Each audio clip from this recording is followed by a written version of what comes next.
Salut, moi je m'appelle Martin et on a eu l'idée avec mes parents de partir dans un pays qui nous attire, le Maroc. On va voyager avec nos Land Rover TD4 qu'on a aménagé lors des précédentes vidéos. J'aurais aimé te dire qu'il n'y aurait pas de date de retour, mais si on reste 10 jours au Maroc, ça sera 10 jours de rencontres, 10 jours de découverte. Bienvenue dans le First Ride.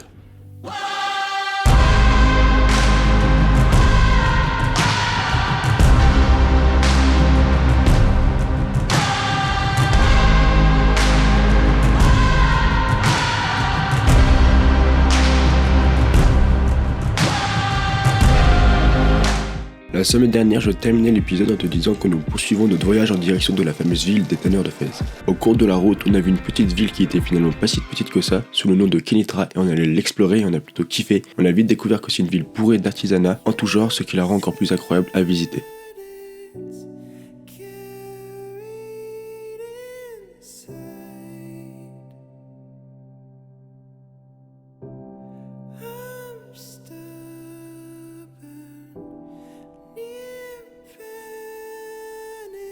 Pour situer la ville de Kénitra, elle se situe dans le nord-ouest du Maroc, à environ 40 km au nord de la ville de Rabat.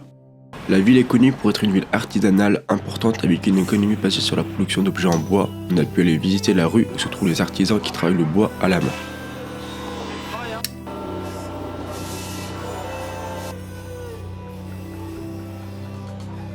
On a pu observer beaucoup de cigognes sur les minarets de Kénitra.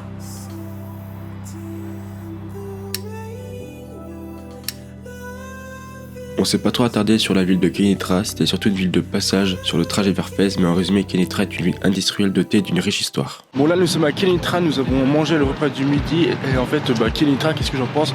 C'est une ville un peu comme toutes les villes d'autres, genre il y a un peu de moins de monde qu'à Rabat, mais c'est une ville quoi, il y a des marchés, c'est une ville parmi tant d'autres je pense, il y a rien d'exceptionnel à faire à Kénitra, donc je la recommande pas forcément. Le truc que j'ai remarqué au Maroc, c'est que quand on sort de la ville, directement après, on voit des vaches, des ânes, et tout sans transition entre la ville et la campagne. On est toujours sur la route pour la ville des tanneurs de Fès. Tout d'un coup, un chemin par la droite nous a appelé à l'emprunter pour nous faire un petit kiff en 4x4. C'est à ce moment-là qu'on a pris conscience de l'utilité et l'importance d'un 4x4. C'est un univers totalement différent de la route. Sur les pistes, on croise pas du tout les mêmes personnes. C'est unique et on se dit que si on n'aurait pas pris ce chemin-là, on n'aurait pas vécu, pas vu ces moments de découverte de la réelle culture marocaine. Et juste voir ce cheval avec cette dame dessus aura rentabilisé ce voyage et ce moment restera marqué dans notre tête pendant des années. On aime le voyage pour ça, pour découvrir de nouvelles cultures, de nouvelles traditions, de nouvelles ethnies.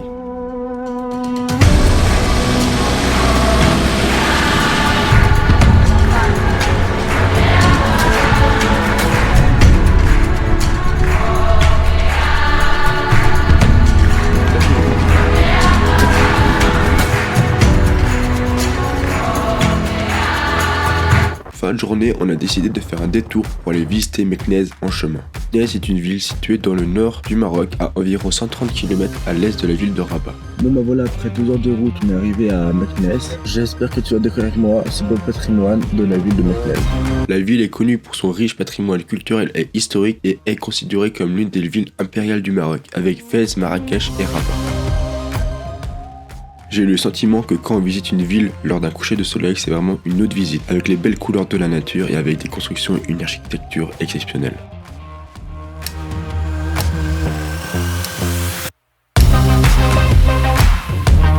Fès est une ville impériale riche en histoire et en culture, avec de nombreux monuments historiques.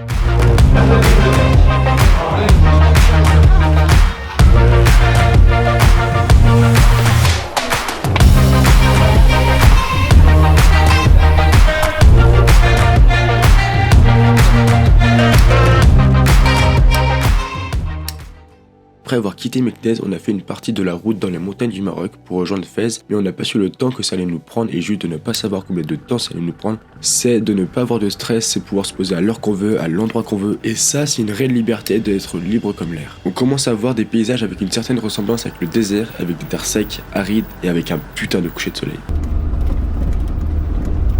On a trouvé un spot sur l'application Park Fortnite et ce que j'ai remarqué c'est que quand on prend des spots sur l'application Park Fortnite, juste pour ceux qui connaissent pas, Park Fortnite c'est une des plus grosses des applis de référencement des spots pour la van life. Ce que j'ai remarqué c'est qu'il y a souvent des Français aux spots trouvés sur l'application, ce qui permet de faire des rencontres intempestives et naturelles.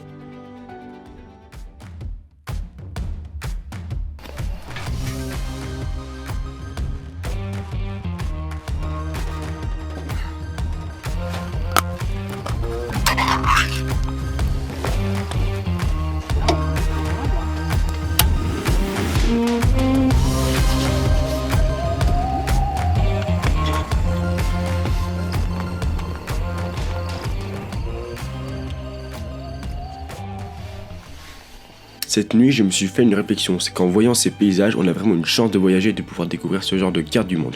Alors que d'autres personnes rêvent de voir, que moi de haut de mes 16 ans je puisse les découvrir, je trouve ça ouf, j'ai vraiment une chance de voir ces paysages. Bon bah voilà, c'est qu'hier soir, ce qu'on a trouvé un beau petit spot, comme c'était la nuit, parce qu'on n'a pas vu le lac qui est en fait un lac sec, parce que comme il fait très très chaud au Maroc, et il a dû sécher. Et donc là, parce qu'on va prendre la route de Fès, et Fès là c'est à 30 minutes du spot où on est, donc direction Fès, et on va découvrir Fès ensemble. Et voilà, après avoir découvert Khénifra et Meknès, on en termine pour cette vidéo. À la prochaine pour une des plus grosses vidéos du Maroc sur la visite éternelle de Fès. Salut!